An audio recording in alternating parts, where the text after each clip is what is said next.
श्री शिवाय नमस्तुभ्यम, हर हर महादेव। दोस्तों भक्तों, अगर आप में दम है तो 25 जून 2026 ज्येष्ठ निर्जला एकादशी के दिन इस देव वृक्ष को बिना किसी को बताए चुपचाप छूकर इस शाम को लोग दो करके 26 मंत्र को बोलकर चले आना। कंगाल भी बनेगा, धनवान, इतनी धन दौलत आएगी कि संभाल नहीं पाओगे। जन्मों जन्मांतर की गरीबी तत्काल हो जाएगी। दूर विश्वास नहीं तो 25 जून ज्येष्ठ निर्जला एकादशी गुरुवार के दिन प्रैक्टिकल करके देख लेना। भक्तों, आज के इस वीडियो में हम जिन चमत्कारी देव वृक्षों के बारे में बात करने वाले हैं, उन देव वृक्षों में गुरुवार के दिन स्वयं माता लक्ष्मी जी का वास होता है और यह वृक्ष आपके घर के आसपास ही बड़ी आसानी से मिल जाएंगे। इन देव वृक्षों के बारे में स्वयं महादेव ने अपने प्रिय भक्त रावण को बताया है कि कोई भी व्यक्ति सही समय पर, सही मुहूर्त पर, सही क्रिया अनुसार 25 जून ज्येष्ठ निर्जला एकादशी गुरुवार के दिन इस वृक्ष को छूकर चुपचाप आ जाता है तो उसके घर में स्वयं महादेव जी वास हो जाते हैं और उसके घर में प्रिय भक्त जीवन में चल रही गरीबी, दुख, कष्ट सब समाप्त हो जाएंगे। जन्म जन्मांतर की गरीबी तत्काल दूर हो जाएगी। आपका भाग्य 7वें आसमान पर चढ़ जाएगा। जहां भी जाओगे धन दौलत पीछे पीछे आएगी। तो फिर आपसे एक छोटा सा अनुरोध है कि वीडियो को पूरे देखें, तभी लाभ की प्राप्ति हो सकती है। इसलिए इस वीडियो को पूरा देखें, साथ ही चैनल को सब्सक्राइब करें। और हाँ, यदि आज आपने इस ज्ञानवर्धक वीडियो को बीच बीच में देखा, काट काट कर देखा, तो जीवन में आपको कभी भी सफलता हासिल नहीं होगी और आप पूरे साल परेशान ही रहोगे। भक्तों, इस वीडियो में हम आपको ऐसे पेड़ बताएंगे जिन्हें छूने मात्र से आपकी गरीबी तत्काल दूर हो जाएगी। जी हाँ दोस्तों, मां लक्ष्मी की आप पर ऐसी कृपा होगी कि आने वाले समय में आप धनवान बन जाओगे। अगर आप 25 जून 2026 ज्येष्ठ निर्जला एकादशी गुरुवार के दिन ये जो पेड़ मैं बताता हूं, उन पेड़ों को छूने मात्र से आपकी गरीबी दूर हो जाएगी। और इस कथा में गुरुजी ने बताया कि अगर आप साल भर पूजा पाठ, टोने टोटके उपाय करते करते थक गए हो और आपको रत्त भर भी फायदा नहीं हुआ हो, तो गुरुजी ने बहुत विशेष और रामबाण उपाय बताया है। 25 जून ज्येष्ठ निर्जला एकादशी गुरुवार के दिन एकादशी पर इस बार 144 साल बाद दुर्लभ संयोग में आसमान लाल होने वाला है। और इस बार 2026 में एकादशी पूरे के पूरे 144 वर्षों बाद में पड़ने जा रही है। तो जो पेड़ के बारे में हम आपको बताने वाले हैं, अगर आप उसे हमारे बताए अनुसार सही समय और शुभ मुहूर्त देखकर छू लेते हैं तो यकीन मानिए आपके जीवन में कुछ दिनों बाद धन की वर्षा होने लगेगी। फिर आपके जीवन में आपको उन्नति करने से कोई नहीं रोक पाएगा। आपकी हर मनोकामना पूरी होगी, खुशियां से भर जाएगा आपका घर। यदि आप गुरुवार निर्जला एकादशी के दिन इस देव वृक्षों को छू लेते हो तो तीनों देव ब्रह्मा विष्णु महेश का आपको आशीर्वाद मिल जाएगा। अगर आज का ये वीडियो पूरा देख लेते हो तो दोस्तों आप अपने फायदे के लिए इस वीडियो को पूरा देख लीजिए। साथ ही शिव के भक्त को सब्सक्राइब करके एक लाइक करें। भक्तों, आपका जीवन इस एकादशी पर ना बदल जाए तो दोस्तों मुझे बताना। तो चलिए जानते हैं कि कौन से ऐसे पौधे हैं जिनको 25 जून एकादशी के दिन छूकर आ जाना है। लेकिन उससे पहले अगर आप इस चैनल पर नए हैं तो चैनल शिव के भक्त को सब्सक्राइब करके वीडियो को एक लाइक जरूर करें। साथ ही आप अपनी राशि या अपने शुभ नाम को कमेंट बॉक्स में जरूर डाल दें, क्योंकि हम आपकी राशि से जुड़ा भाग्य भी बताते हैं और भाग्य में चल रही परेशानियों को तत्काल दूर करने के लिए आसान से आसान उपाय भी बताते हैं। इसलिए आप अपनी राशि कमेंट बॉक्स में जरूर डाल दें। तो चलिए भक्तों, अब हम इस वीडियो पर ज्यादा बकवास ना करते हुए वीडियो को शुरू करते हैं। देखिए दोस्तों, हिंदू संस्कृति में कई तरह के पौराणिक मान्यताओं को महत्व दिया गया है कि कई ऐसे पेड़ पौधे होते हैं जो कि देव वृक्ष कहे गए हैं और काफी शुभ भी माने गए हैं। प्रकृति में मौजूद कई ऐसे पेड़ पौधे होते हैं जो कि हमारे जीवन में चल रही परेशानी को दूर कर देते हैं। खास बात यह है कि पेड़ पौधे की न सिर्फ लोग पूजा करते हैं बल्कि औषधि के रूप में भी प्रयोग करते हैं। ये कई प्रकार की बड़ी से बड़ी बीमारी को ठीक करते हैं और वेद पुराणों में भी कई प्रकार के पेड़ पौधों का उल्लेख है। भक्तों, यदि आप भी 25 जून गुरुवार को इन वृक्षों को छू लेते हो तो आपको महादेव का ऐसा आशीर्वाद मिलेगा जिससे कि आपके जीवन की समस्त परेशानियां दूर हो जाएंगी। दोस्तों देखिए, बात ऐसी है कि हमारा काम तो है सलाह देने का, हम तो केवल सलाह ही दे सकते हैं। अब आप इसको मानो या ना मानो आपकी मर्जी, लेकिन भक्तों एक बात जरूर कहेंगे कि अगर मान लोगे तो आपका बेड़ा पार हो जाएगा। भक्तों, ज्योतिष मान्यताओं के अनुसार गुरुजी ने कहा है कि इस एकादशी पर स्वयं भगवान भोलेनाथ इस चमत्कारी पौधे पर विराजमान रहेंगे, जिसकी बात आगे हम इस वीडियो में करने वाले हैं। और अगर आप इन पेड़ों को हमारे बताए अनुसार बिना अपना ज्यादा दिमाग लगाए, बिना अपनी बुद्धि चलाए इनको छू कर आ जाते हैं, तो इसी से आपका बेड़ा पार हो जाएगा। और उसी वक्त तीनों देव ब्रह्मा विष्णु महेश का आशीर्वाद आपको तुरंत मिल जाएगा। फिर आपको धनवान बनने से स्वयं विधाता भी नहीं रोका पाएंगे। हम उन चमत्कारी वृक्षों को बताने से पहले हम आपको 25 जून निर्जला एकादशी के बारे में जानकारी दे देते हैं, ताकि आपको उन देव वृक्षों को छूने के लिए सही शुभ मुहूर्त का पता लग जाए। आइए जानते हैं भक्तों, यदि आपको 25 जून निर्जला एकादशी के दिन पेड़ पौधों को छूना है तो किसी भी टाइम आप छूट कर आ सकते हो, उसमें कोई भी दिक्कत वाली बात नहीं है। चलिए अब हम आपका ज्यादा समय बर्बाद ना करते हुए बताते हैं कि कौन कौन से पेड़ पौधे को छूना चाहिए।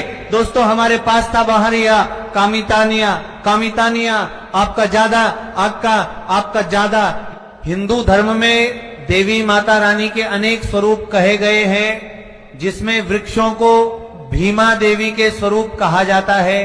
तो आज मैं आप लोगों को ऐसे वृक्ष के बारे में बताऊंगा जिनको 25 जून 2026 निर्जला एकादशी के दिन छूना बेहद शुभकारी बताया गया है। एकादशी में इनको छूने मात्र से शत्रु दोष, कर्ज दोष, गरीबी दोष सब समाप्त होते हैं। एकादशी का दिन भगवान भोलेनाथ को प्रसन्न करने के लिए सबसे उपयुक्त दिन माना जाता है।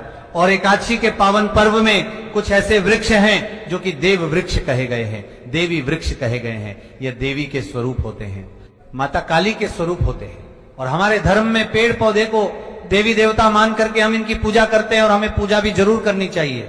विज्ञान भी कहता है पेड़ पौधे मनुष्यों को फ्री में प्राणवायु प्रदान करते हैं, और पेड़ पौधे हमें ऑक्सीजन देते हैं, और हमारे जो कार्बन डाइऑक्साइड होता है उसे ग्रहण करके सभी प्रकार की जितनी भी नकारात्मक चीजें होती हैं उसे अपने अंदर में स्वयं सोख लेता है और हमें ताजगी प्रदान करता है। और 25 जून ज्येष्ठ निर्जला एकादशी गुरुवार के समय में कुछ ऐसे पेड़ पौधे हमारे धर्मशास्त्र में कहे गए हैं जिनको छूने मात्र से व्यक्ति के बंद किस्मत के ताले खुल जाते हैं, व्यक्ति का सौभाग्य चमक जाता है। हमारे शास्त्रों में पेड़ पौधों को बहुत ही गुणकारी कहा जाता है, क्योंकि इनमें साक्षात देवताओं का वास होता है। अनेक बीमारियों का उपचार पेड़ पौधों में ही छुपा है। पेड़ पौधों में कई जड़ी बूटियां पाई जाती हैं, और भगवान श्री कृष्ण ने गीता में स्वयं कहा है कि वृक्षों में मैं पीपल का वृक्ष हूं। पीपल के वृक्ष को वृक्षों का राजा कहा जाता है, क्योंकि पीपल वृक्ष की जो आयु होती है सबसे ज्यादा होती है, सबसे अत्यधिक होती है। पीपल वृक्ष सर्वशक्तिमान होता है, पूजा पाठ में अत्यधिक इसका महत्व होता है। तो चलिए आज मैं आप लोगों को 25 जून ज्येष्ठ निर्जला एकादशी में छुए जाने वाले वृक्ष के बारे में बताऊंगा। तो कमेंट में हर हर महादेव अवश्य लिख दीजिए, क्योंकि जब भगवान भोलेनाथ का नाम लिखा या बोला जाता है तो भगवान भोलेनाथ उस व्यक्ति से बहुत ही जल्दी प्रसन्न हो जाते हैं।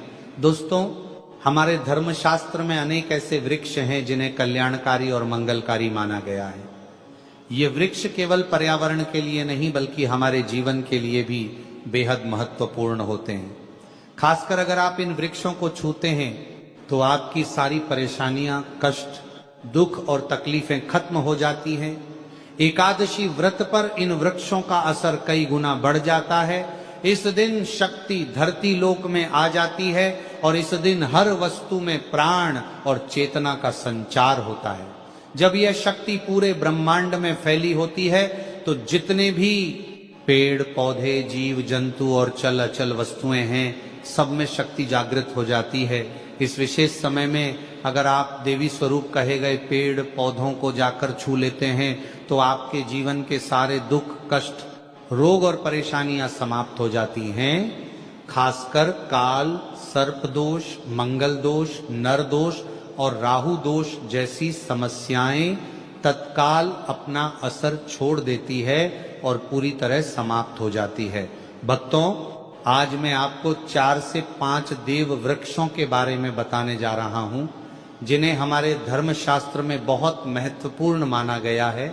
यह चारों वृक्ष आपके जीवन में सुख, समृद्धि और खुशहाली लाने के लिए बेहद प्रभावशाली होते हैं। इसलिए इस वीडियो को ध्यान से देखना, क्योंकि अगर आपने इसे बीच में काट कर देखा तो बाद में आपको पछताना पड़ सकता है। 25 जून ज्येष्ठ निर्जला एकादशी गुरुवार का पर्व ऐसा है जब आपको लंबी लंबी पूजा पाठ करने की जरूरत नहीं होती।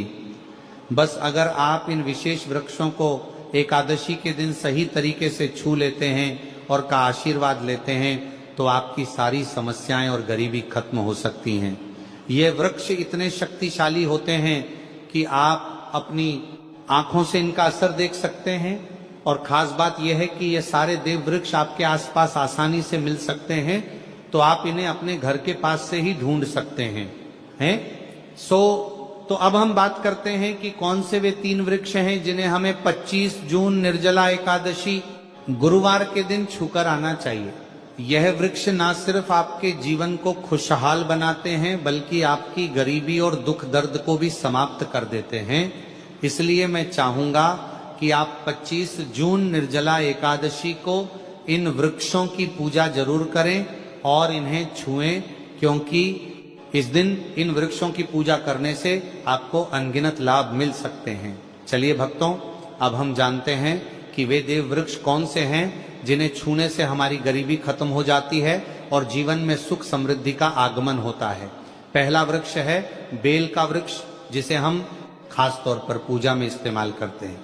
गुरुवार के दिन बेल का पेड़ सबसे महत्वपूर्ण माना जाता है। भगवान शिव को बेल के पत्ते अत्यंत प्रिय हैं और उन्हें शिवलिंग पर बेलपत्र अर्पित करने से विशेष पुण्य की प्राप्ति होती है। बेल का पेड़ शिव के पूजन के लिए अत्यधिक पवित्र माना जाता है। बेल के पत्तों का उपयोग भगवान शिव के पूजन में विशेष रूप से किया जाता है। बेल का वृक्ष माता पार्वती के पसीने से उत्पन्न हुआ और स्कंद पुराण के अनुसार यह वृक्ष देवी स्वरूप माना गया है, यानी यह नवदुर्गा के स्वरूप हैं। स्कंद पुराण की कथा में कहा गया है कि बेल वृक्ष की जड़ में गिरजा, तनों में, माहेश्वरी शाखाओं में, दक्षिणायनम हो में माता पार्वती, फलों में कात्यायनी, फूलों में गौरी, और इस वृक्ष के संपूर्ण शरीर में मां लक्ष्मी जी का वास होता है। माता पार्वती के पसीने से उत्पन्न होने के कारण यह पेड़ कई देवी देवताओं का स्वरूप माना जाता है। इसीलिए यह वृक्ष धार्मिक रूप से अत्यंत महत्वपूर्ण है।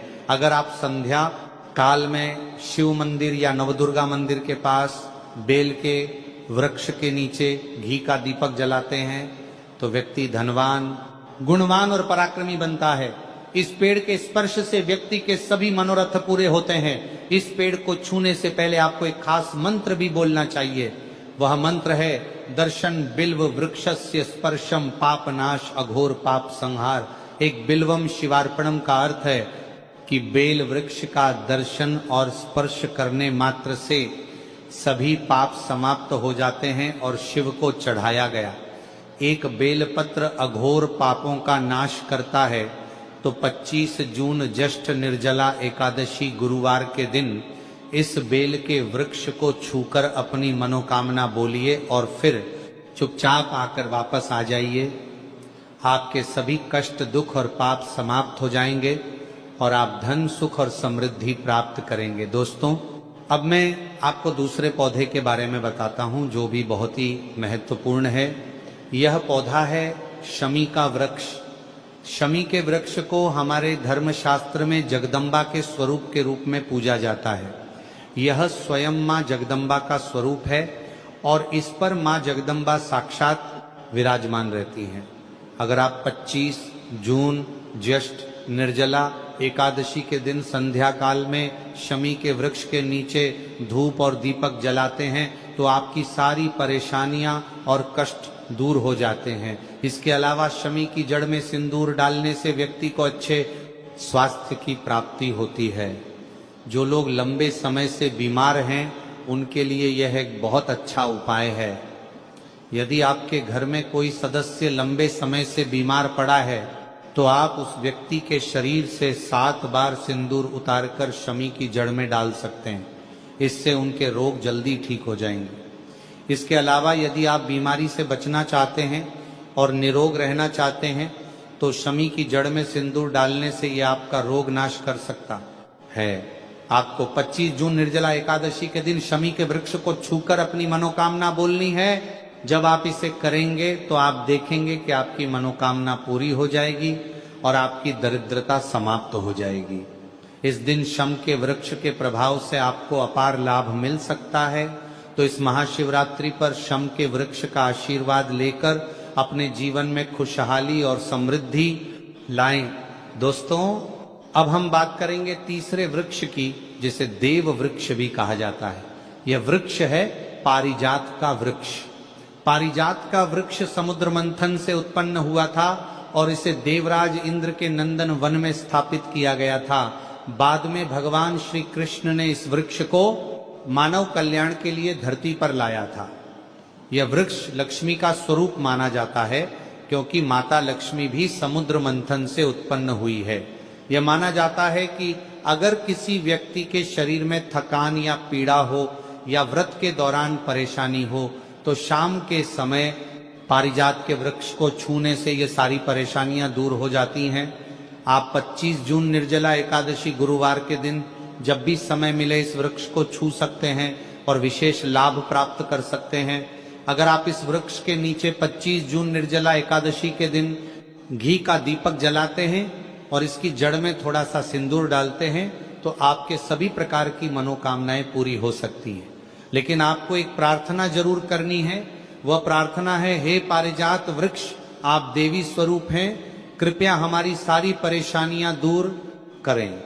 हमारे घर में लक्ष्मी का वास हो, पितृदोष, गृह दोष, लक्ष्मी दोष समाप्त हो। कृपया हमारे जीवन में समृद्धि और सुख की वर्षा करें। यदि आपके घर में धन का आगमन कम हो रहा है और पैसे का व्यर्थ खर्च हो रहा है तो आप पारिजात के 5 फूल लेकर उन्हें अच्छे से सुखाकर एक पीले कपड़े में बांधकर तिजोरी में रख सकते हैं। यह उपाय गुरुवार या शुक्रवार के दिन जरूर करें। इससे आपके घर में धन की वर्षा होगी और आर्थिक स्थिति बेहतर होगी। तो अगर आप जल्दी धनवान बनना चाहते हैं या आपकी कोई अधूरी कामना है तो इन 3 वृक्षों के बारे में बताए गए उपाय जरूर करें। खासकर यदि आप तीनों वृक्षों को छूते हैं तो आपकी मनोकामनाएं पूरी होने से कोई भी शक्ति आपके रास्ते में नहीं आ पाएगी। 25 जून निर्जला एकादशी के दिन इन उपायों को जरूर करें। यह उपाय आपके जीवन को संवार सकते हैं, आपके कष्ट दूर कर सकते हैं और आपकी किस्मत को चमका सकते हैं। भक्तों, अब अगले वृक्षों को बताने से पहले आपसे हम एक रिक्वेस्ट करते हैं कि दोस्तों, अगर आप हमारे चैनल पर नए हैं तो चैनल को सब्सक्राइब करें, वीडियो को लाइक करें और अपनी राशि कमेंट बॉक्स में डालें। भक्तों, अब अगला पेड़ है जिसे आपको एकादशी गुरुवार के दिन छू कर आना है, वह पीपल का पेड़। पीपल का पेड़ हिंदू धर्म में बहुत ही पवित्र और शुभ माना जाता है। इसे विशेष रूप से भगवान शिव और विष्णु दोनों से जोड़ा जाता है। पीपल के पेड़ का पूजा करने से पापों